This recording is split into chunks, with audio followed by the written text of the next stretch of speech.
എൻസൈക്ലോവിങ്സിന്റെ പുതിയൊരു വീഡിയോയിലേക്ക് നിങ്ങൾക്ക് ഏവർക്കും സ്വാഗതം. ഈ വീഡിയോയിലൂടെ നിങ്ങളുമായി ഷെയർ ചെയ്യുന്നത് ടിക്കറ്റ് ഇല്ലാത്ത യാത്രക്കാരെ പിടികൂടുമ്പോൾ റെയിൽവേ ഉദ്യോഗസ്ഥർ പാലിക്കേണ്ട ചില നിയമങ്ങളുണ്ട്. അപ്പോൾ ഇതുമായി ബന്ധപ്പെടുത്തിയുള്ള വിശദമായിട്ടുള്ള വിവരങ്ങളാണ് ഈ വീഡിയോയിലൂടെ ഷെയർ ചെയ്യുന്നത്. നമ്മുടെ വീഡിയോ ആദ്യമായി കാണുന്ന സുഹൃത്തുക്കളാണെങ്കിൽ ആദ്യമേ തന്നെ ചാനൽ ഒന്ന് സബ്സ്ക്രൈബ് ചെയ്യുക. അപ്പോൾ നമുക്ക് വിശദാംശങ്ങളിലേക്ക് കടക്കാം. ദൂരയാത്രകൾക്കും ഹ്രസ്വയാത്രകൾക്കും ഇന്ത്യക്കാർക്ക് ഏറ്റവും പ്രിയപ്പെട്ട ആശ്രയമാണ് ഇന്ത്യൻ റെയിൽവേ. എന്നാൽ തിരക്കിനിടയിൽ ടിക്കറ്റ് എടുക്കാൻ മറന്നു പോകുന്നതോ വെയിറ്റിംഗ് ലിസ്റ്റിലുള്ള ടിക്കറ്റ് കൺഫേം ആകാതെ വരുന്നതോ ആയ സാഹചര്യങ്ങളിൽ പലപ്പോഴും യാത്രക്കാരെ വെട്ടിലാക്കാറുണ്ട്. ടിക്കറ്റ് പരിശോധനകൾക്ക് മുന്നിൽ പകച്ചു നിൽക്കുന്ന ഇത്തരം സന്ദർഭങ്ങളിൽ പരിഭ്രാന്തരാകാതെ നിയമപരമായിട്ട് എങ്ങനെ മുന്നോട്ട് പോകാം എന്നതിനെ കുറിച്ച് റെയിൽവേക്ക് വ്യക്തമായിട്ടുള്ള ചട്ടങ്ങളുണ്ട്.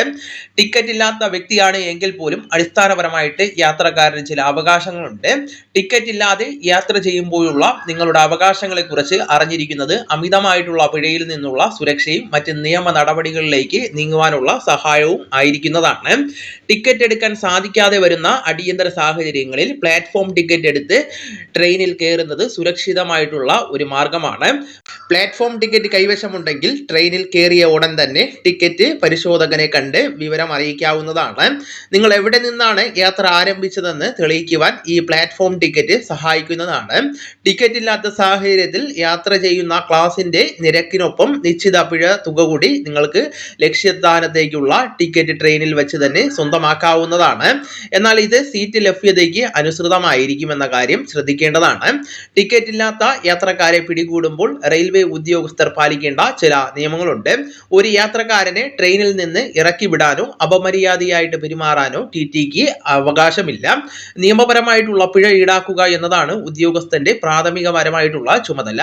യാത്രക്കാരൻ പിഴ അടയ്ക്കാൻ തയ്യാറാണ് എങ്കിൽ അയാൾക്ക് യാത്ര തുടരാവുന്നതാണ്.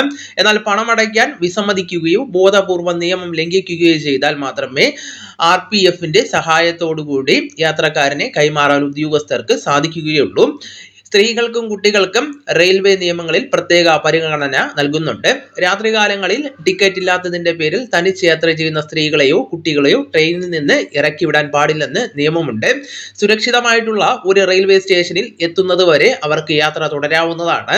കൂടാതെ കൈവശം ലോവർ ബെർത്ത് ടിക്കറ്റ് ഉള്ള പ്രായമായവർക്കും ഗർഭിണികൾക്കും ഭിന്നശേഷിക്കാർക്കും യാത്രക്കിടയിൽ അത്തരം സീറ്റുകൾ ലഭ്യമല്ലെങ്കിൽ പരിശോധകനോട് ആവശ്യപ്പെട്ടാൽ മുൻഗണനാക്രമത്തിൽ സൗകര്യപ്രദമായിട്ടുള്ള സീറ്റുകൾ അനുവദിച്ച് നൽകേണ്ടതാണ്. ഡിജിറ്റൽ യുഗത്തിൽ ടിക്കറ്റുകൾ മൊബൈലിൽ കാണിക്കുന്നതും നിയമപരമായിട്ട് സാധുതയുള്ളതാണ്. ഫോണിലെ ബാറ്ററി തീർന്നു പോകുന്ന സാഹചര്യങ്ങളിൽ പിഴ നൽകേണ്ടി വന്നാൽ പിന്നീട് ഒറിജിനൽ ടിക്കറ്റ് ഹാജരാക്കി നിശ്ചിത സമയത്തിനുള്ളിൽ പിഴത്തുക റീഫണ്ട് വാങ്ങുവാനുള്ള വ്യവസ്ഥയും റെയിൽവേയിലുണ്ട്. നിയമങ്ങൾ കൃത്യമായി മനസ്സിലാക്കി യാത്ര ചെയ്യുന്നത് അനാവശ്യമായിട്ടുള്ള ബുദ്ധിമുട്ടുകൾ ഒഴിവാക്കാൻ ഓരോ യാത്രക്കാരനെയും സഹായിക്കുന്നതാണ്. അപ്പോൾ ഈ വിവരങ്ങൾ നിങ്ങളുടെ സുഹൃത്തുക്കളിലേക്കും മറ്റ് ഗ്രൂപ്പുകളിലേക്കും കൂടെ ഷെയർ ചെയ്യുക. നമുക്ക് തുടർന്നും വിജ്ഞാനപരമായിട്ടുള്ള മറ്റ് വീഡിയോസും ആനുകാലിക വിവരങ്ങളുമായിട്ട് വീണ്ടും കാണാം. അതുവരെ ഗുഡ് ബൈ.